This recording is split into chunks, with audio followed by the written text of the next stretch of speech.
Hi everybody! I'm making one more Felix Blanket video because I have been noticing over the last few days that there are a handful of people that seem to be making the joins correctly, but they're working them into the wrong stitch. And then eventually, as these people work several more rows, they start to notice that their stitch count is off and something doesn't look quite right. And like I said, I've seen this happen now with several people that I thought it might be useful to take a little time and point out a couple of things that may help you if you're struggling with the joins to understand where to work the join. Something you guys have all probably noticed, but if you haven't, I'm going to just point it out to you right now, is that the C to C stitch makes a really nice symmetrical grid pattern. So you should be able to see that each one of these little blocks that I'm calling a stitch is lined up with other stitches running vertically, horizontally, and then across the diagonal in both directions. So I could choose any stitch in my blanket. Like for example, I'll choose this one, and hopefully you can see that there's exactly one stitch above it, exactly one stitch below it, exactly one to the left and right sides of it, and then just exactly one, on either side for the diagonal. So this grid shape just naturally happens when you work the C to C stitch, and it's still maintained in my Felix blanket.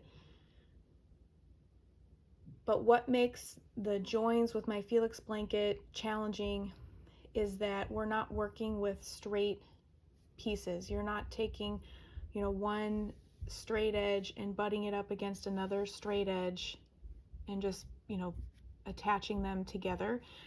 The Felix blanket really loves these bumpy stair step jagged sides. So with exception to the bottom edge, the left and right sides, and the top edge, everything else is bumpy in this stair step pattern. So when you make a join with the Felix blanket, you are filling in a gap in this grid pattern, and you're also attaching pieces together.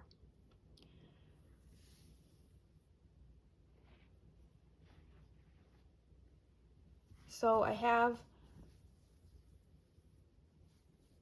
this piece here,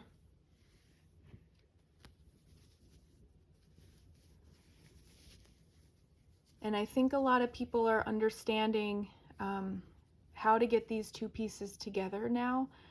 So this is where I came down for row 4 and I joined. I worked up for row 5, I came down for row 6, and I joined. And when you do that, it leaves a little 2 square gap open. So when you start your next color, you start on one side of that 2 stitch gap and you work up, and then when you come down, you join. You fill in that gap and you pull these 2 sides together. You work up, you come down, you do it again, you work up, you come down, you do it again. And now this whole left block is on, so I need to start with a right side block. And I still have that 2 block gap right here. So I'm going to start over here and work up, and when I come down on the second row, I'm going to end here. That's going to fill in the gap, but I also want to pull these 2 sides together. So I want to make sure I work into this stitch right here so that I can pull the 2 sides of the block together.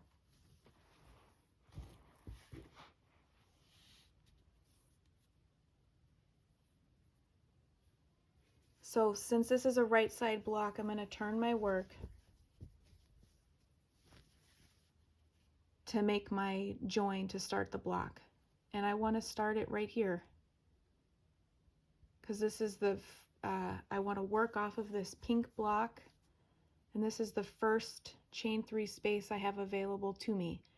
It's the same chain 3 space that I slip stitched my last row into, and it's also one side of that 2 block gap that I talked about.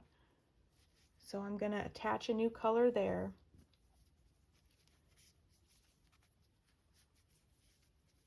Chain 3 and make 3 double crochets.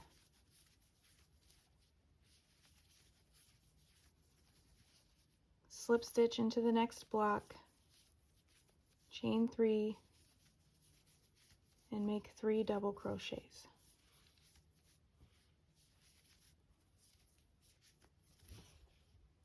And I'll do one more.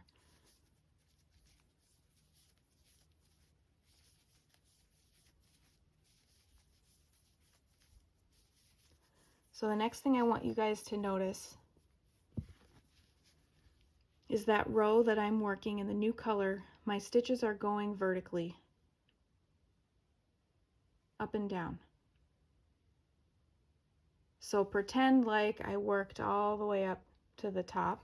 For the sake of time, I'm going to make my turn early.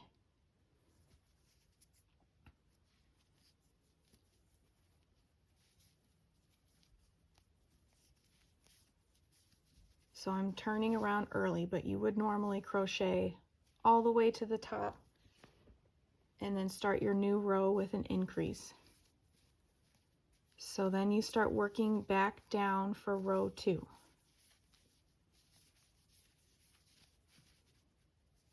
So I'm just slip stitching, chaining 3, and working 3 double crochets. So I have 1 stitch left. The next thing I want you to notice is that this second row that I'm working coming back down, my stitches are now going horizontally. So this first row, my double crochets are standing up this way. My second row, my double crochets are coming across this way. So when you get back down here, where I have 1 stitch left to work, to make my last C to C stitch right here, that's the stitch where I make my join. And the stitch, the way that it's running, is the clue for the join. So I'm gonna keep working my double crochets pointing this way, so the stitch is pointing at the stitch that you want to join into. I've seen a lot of people that are having problems are actually joining down here. I suspect it might happen because if you crochet kind of loosely, or if you have your work sort of just pulling like this, you come down and you just see this here and think you need to do something to it. But that stitch is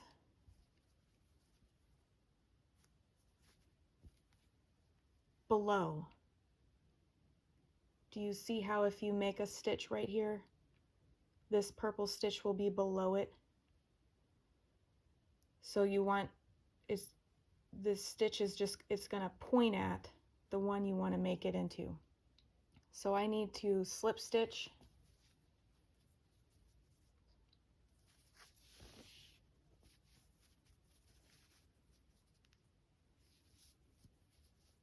chain 3,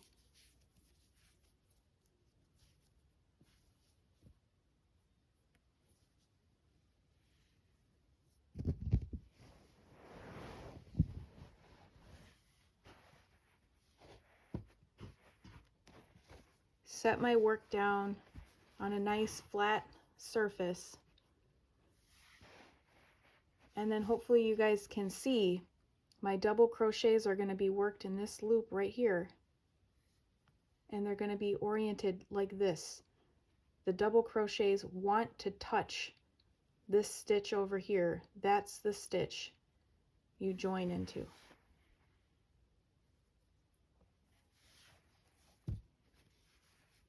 So I'll make my slip stitch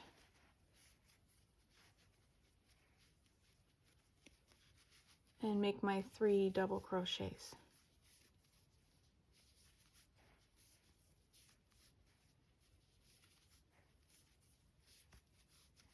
Make my second slip stitch to join, and then I'm going to do my chain 3.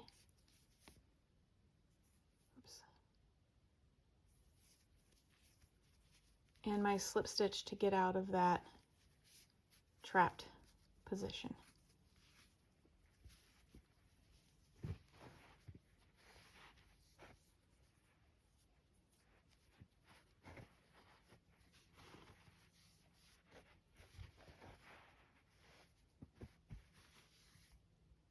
And I have a 2 stitch gap here again. So I'm going to work up another row, and my stitches are going to be going vertically. So I'll start that to show you. So I'm going to chain 3 and make a double crochet, or 3 double crochets, I guess, to make a C to C stitch. Slip stitch into the next place, make another stitch,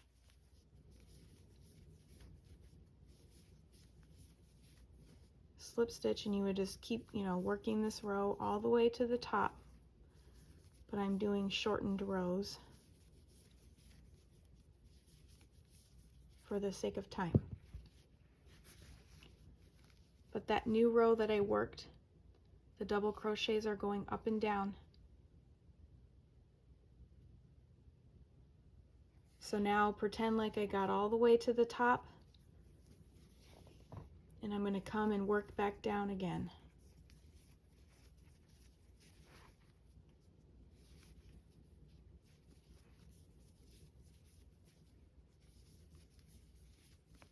So I've made 1 stitch, I'm going to slip stitch into the next,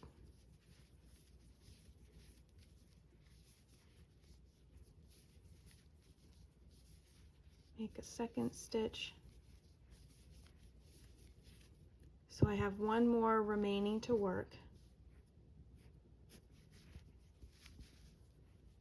And this row that I'm making, where I'm coming back down, my stitches are going horizontally.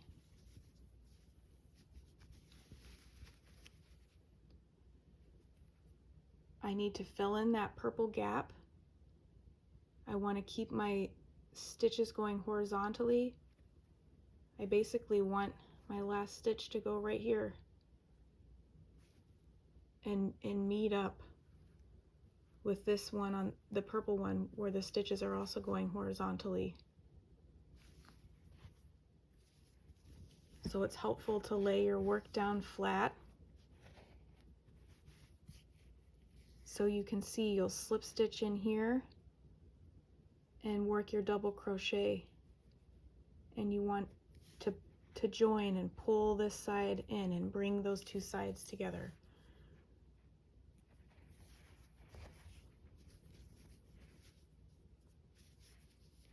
So I slip stitch and chain 3,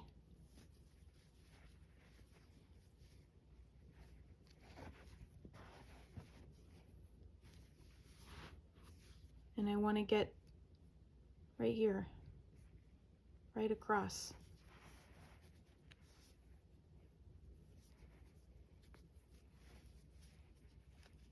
I make my 3 double crochets,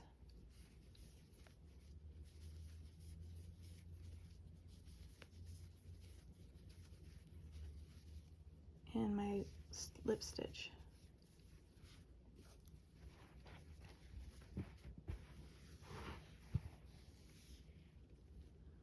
So that last row of stitches that I worked are running this way, and it's joining up with the purple row of stitches that are also going horizontally too. And you can see that all over on my blanket.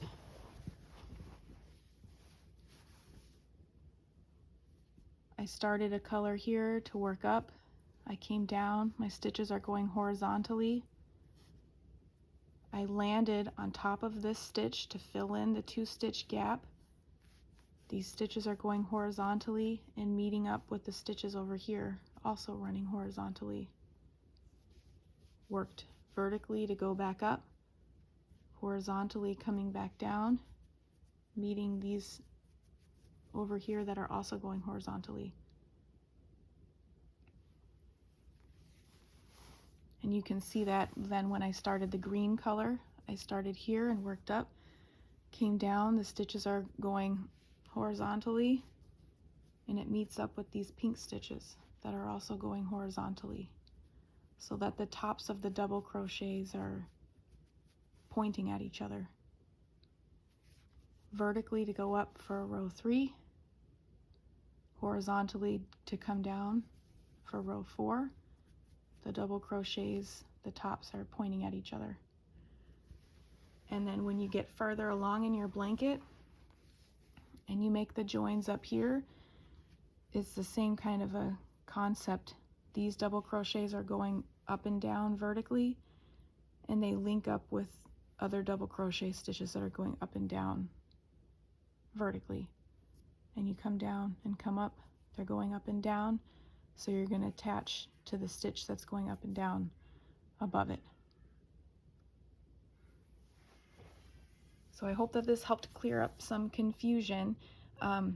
Keep posting questions, and I'll continue to just kind of keep an eye out to see if I notice any consistent questions that are coming up, and we'll try to figure out what to do to help move everybody along. But I think a lot of you, like I said, you're doing the join correctly. We just need to help you to understand so that you can easily identify the stitch you need to work into consistently.